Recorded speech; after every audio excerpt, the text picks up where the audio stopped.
So welcome back to Whispering Heights, a place where we look for the whispers of God. I have my son Caleb here with me today. Never silly, always completely, yeah. I'm always serious. He's always serious, that's right. Never goofs around. Well, we might goof around a little bit today. But it's pretty important, I think, when you talk about the whispers of God. And I asked Caleb to be a part of this with me today because I think that as he was growing up, he did hear the whispers of God in terms of where he wanted to go for a living and kind of where God was taking with who you are as a human being. So I wanted to go back to, you started out taking some classes for, what do you call that, where you go in the Olympics for the... I still have brain damage, folks, so he's going to help me along. I was a part of the Olympics, yes. Yeah, no, you weren't a part of the Olympics, but you wanted to be. What do you call that? Gymnastics? Gymnastics. Yeah, Yes. that wasn't going very well for you. No. And then you saw your brother, your older brother, your only brother, his dance recital, and we were worried because we thought you would be bored. But what happened? I picked it up and I never put it down. You liked it. Yes, a lot. You sat there and you were like dazed by the thing the whole time. I remember that. Oh, by the recital. The recital. And then you said, do you remember what you said? I want to dance. You did. You said, I want to do that. And so you did. Yes. And starting up shortly after that, started dancing. And we used to have to, because you were just young, and we used to take you to Theater 815, where you had a teacher there. Richard was his name. And started teaching you how to dance. And you would come home and do nothing but Dance. And I have tunnel vision. you did have tunnel vision. I still do. Yeah. On Nothing's changed. regarding at least three things that I know of: Yes. dance, your spiritual life, and i.e. Jesus, and your family, and that's a good thing. I was thinking we used to take you to dance, and on the way there was a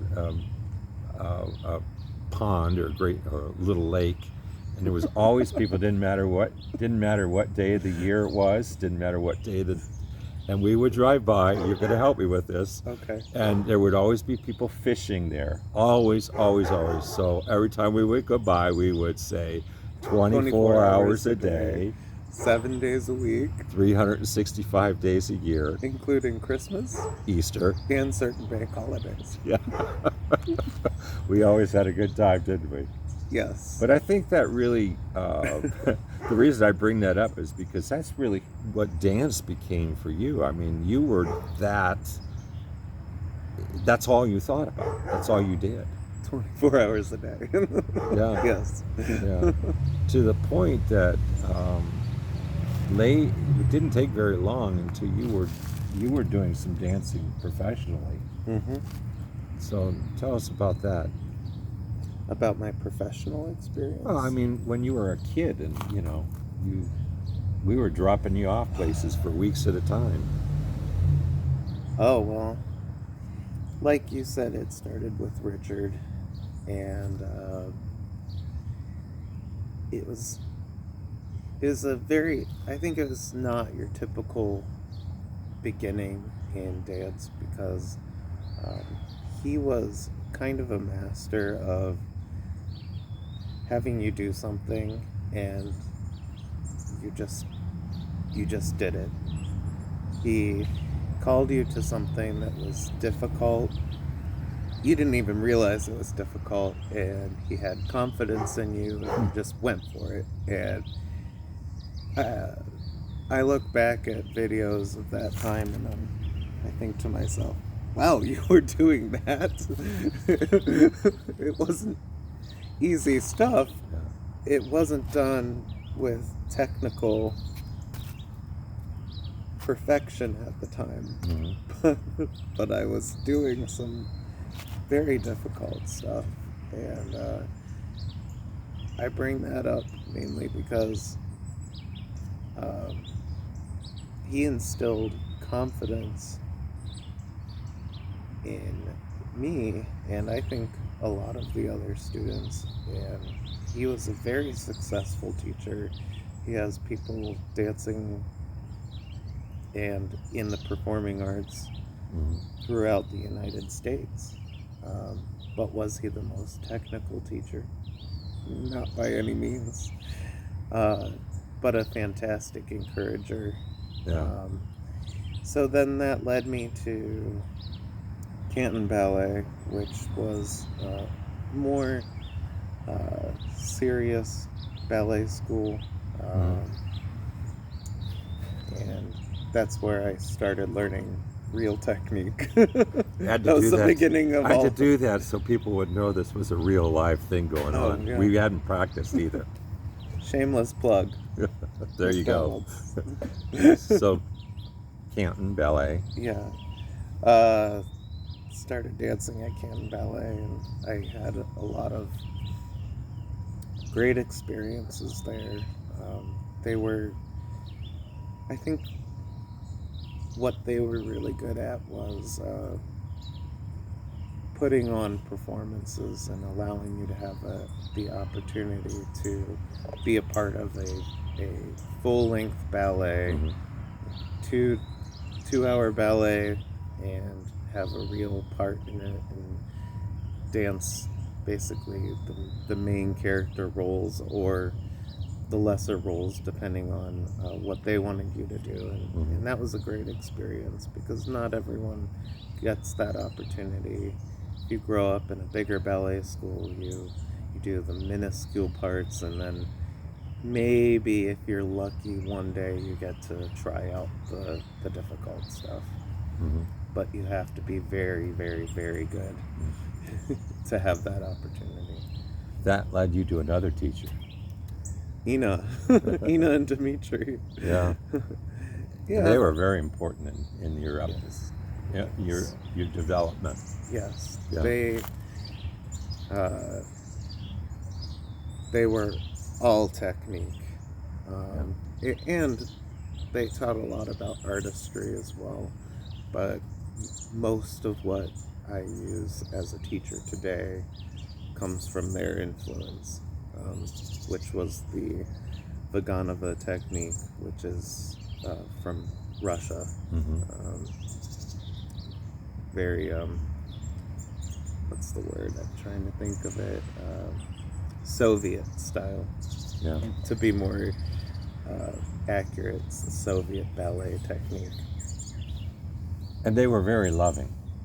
You Yes. still have a relationship with them. Yes. Yeah, Yeah. I just talked to the other day. You didn't tell me. I didn't tell you. Yes. You're not But allowed I to do did. that. Yeah, they. I had a Russian roommate later on when I moved on to Pittsburgh Ballet Theater. His name is Sasha, Mm-hmm. and his mother and him would talk in Russian on the phone, and it always sounded like they were yelling at each other and angry. And then he would get off the phone and he's like, "Is everything okay? Are you guys all right?" And he's like, "Yeah, we're just talking about this and that, the other thing."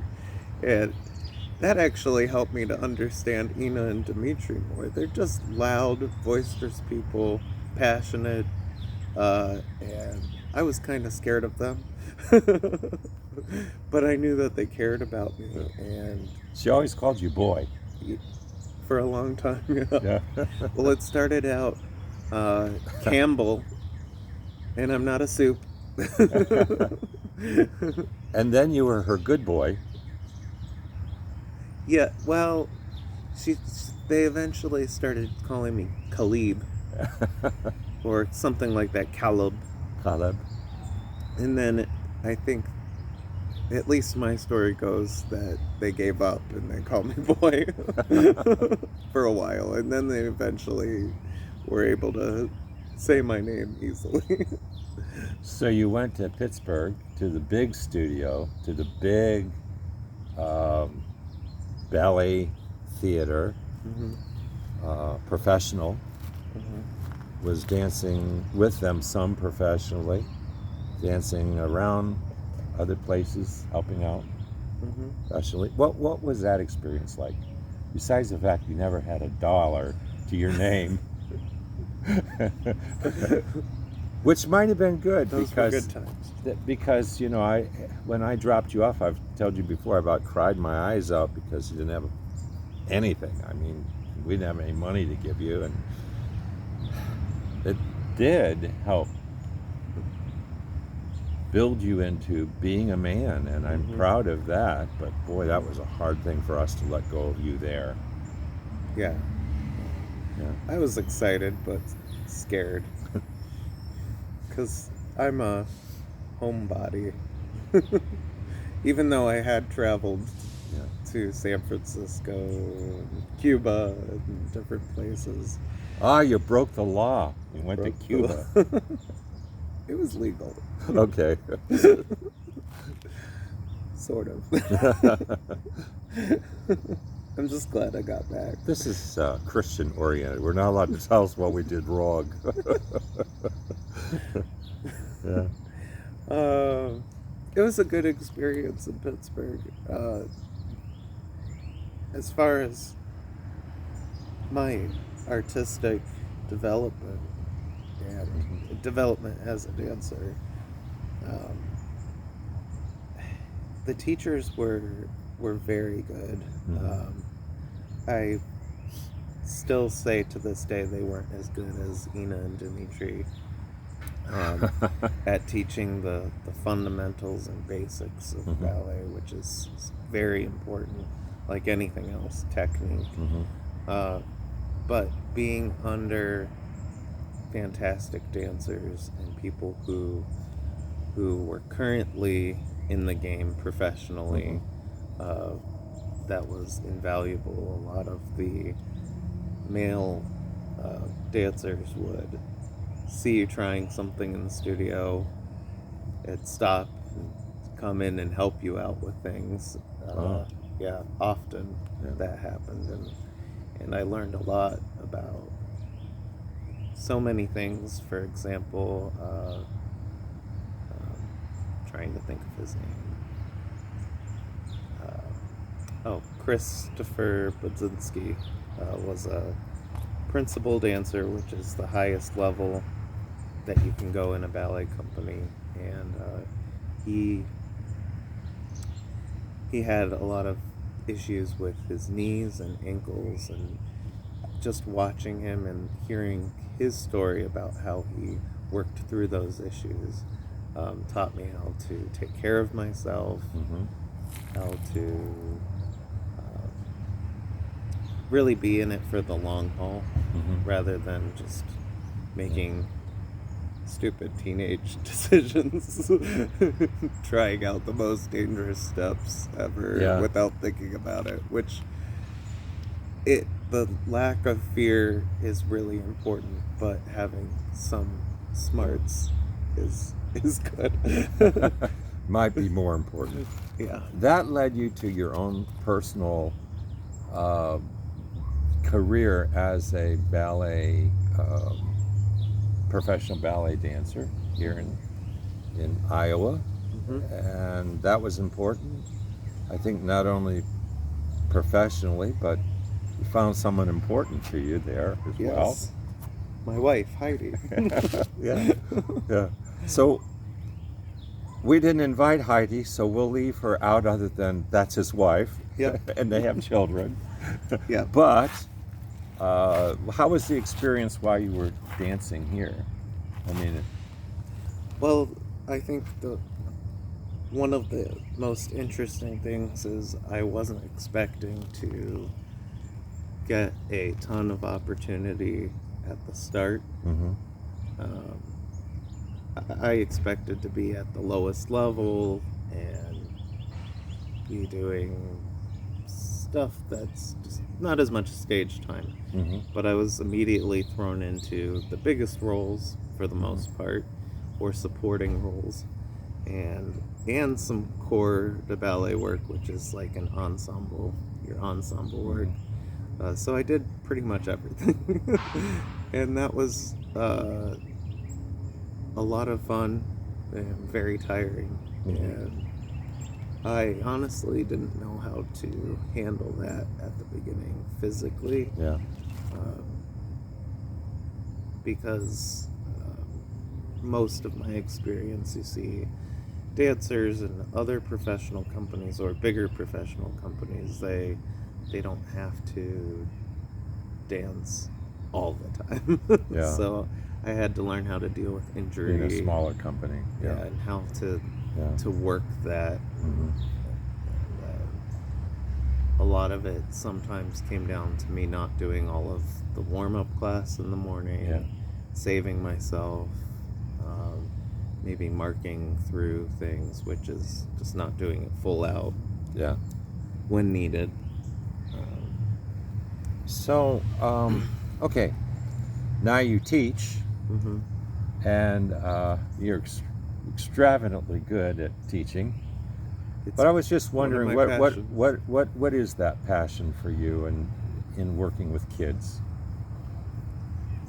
I mean, from early on, you always said you were going to teach. Mm-hmm. Yeah. Yeah. Well, there's so many things, but one of the biggest things for me is seeing, taking a child from when they're about 7 or 8 and they don't know a thing Yeah. about what they're doing. And which was similar to the age that I started. I think I started 8 or 9. Yeah. Can't remember ever, but taking them and seeing them grow Mm-hmm. until the time that they graduate, and seeing their progress and developing a relationship that Yeah. is a very unique bond between student and teacher. And often it goes from teaching the kids how to stand still and not run around like crazy people. I'm a very silly teacher.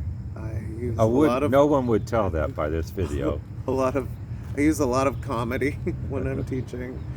I'll show them an example of what they're doing wrong, and they laugh and they laugh and they laugh. And then when you're young, it's hard to not let that become all of class. So there's some teachers teach the rules first, and they go in hard with students and they want discipline, Yeah. and then they kind of lighten up later, which is fine. But for me, I do it the opposite. At first, I teach them how to love it, and then I teach them to be disciplined. But it's kind of like, I call it my Monopoly method. Yeah. So you take 2 steps forward and 1 step back, 2 steps forward, 1 step back. Yeah. And you have to do that with discipline, with the technical side of things, Yeah. the basics and all of that. We had actually worked with a fellow at a church. His name was Alan. Anybody could be Alan, so his name was Alan, and his daughter wanted to dance, and he would not allow that for several reasons. But one of them is that I remember he would say that you can't do anything for God's kingdom doing dancing. Mm-hmm. That isn't true, is it? That hasn't been your experience of what God has done with you in this career and in your teaching. That's completely false, in my opinion. What I said or what he said? What he said. Thank you. He just didn't. He didn't know. Yeah. He didn't have a vision for what I think, for what a Christian could be in the world. A Yeah. lot of people think of it as you have to separate yourself at a certain level, Mm-hmm. and I don't think that's how Jesus did anything ever. Right. So, yeah, You're his not. daughter wanted to tap, right? Yeah. And they let her do some soft shoe, which is similar, but they Yeah. didn't want it to go any further. Or, Yeah. yeah, my experience in dance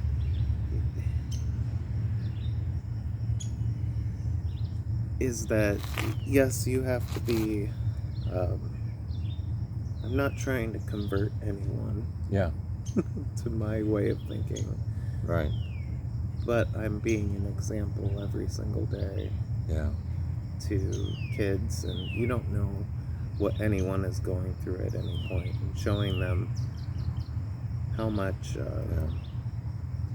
what Jesus' love is truly like, Yeah. being patient and kind with them. And you can do that anywhere with Yeah. any vocation. Yeah. There's So a squirrel like right by you, there is. right down there. Oh, well, he comes all the time. He's looking for food, and he's not afraid of me at all. He's a He's foot. not afraid He's at 2 all. feet from me right now. But so anyhow, just to finish up here, appreciate you coming in and doing this with me, and the hearing the voice of God in your life. You don't know where He's going to take you, but you have to be willing, like you do. I mean, you're not afraid to talk about God, at least at some level, with the kids, and they know who you are and what you believe. Yeah. And God uses you every day with these kids. Yeah. And I think that's something to be thankful for. Wherever God is taking you, listen to the whispers of God, and He'll take you to where is the right place for you.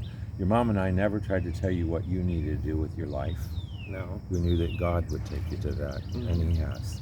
Mm-hmm. Yeah. So, thanks for listening. Hey, why don't you give this to somebody that this will be helpful for? Make sure that you, what is it we want them to do? Like, subscribe, share. Yeah, and become a subscriber. A subscriber. Yeah, there is a reason for that helps us out, and we appreciate it, and it'll help you out too. So take care. We'll talk to you another day. Bye-bye now. Bye.